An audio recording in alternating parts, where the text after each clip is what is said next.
Sir, एक जुमला add कर दूं? जरूर सर। पिछले प्रोग्राम में आपको याद होगा हम बात कर रहे थे कि अगर ईरान ने अपनी क्रेडिबिलिटी प्रूफ करने के लिए कोई जवाबी कार्रवाई ना की तो उसकी रिजीम फारिग हो जाएगी, हमने ये बात की थी। बिल्कुल बिल्कुल ऐसे ही।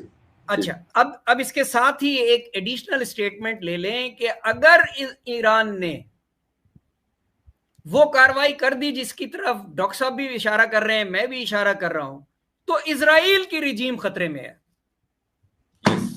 That's what it like. Yes.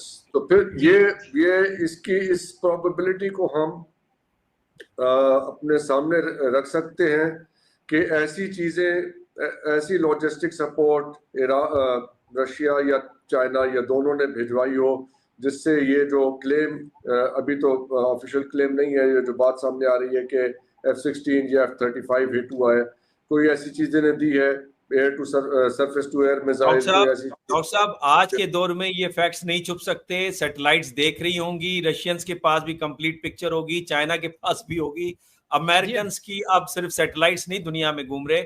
ये with in a very little span of time आप देखेंगे इंडिया ने बड़ी कोशिश की उसको रोकने के लिए, इंफॉर्मेशन को दुनिया ने बताया जनाब आपके 6 से 7 फाइटर जेट्स गिर चुके हैं।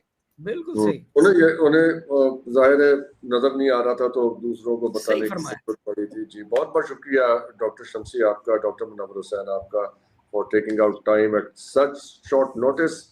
आप लोगों के देखने का शुक्रिया। खुदा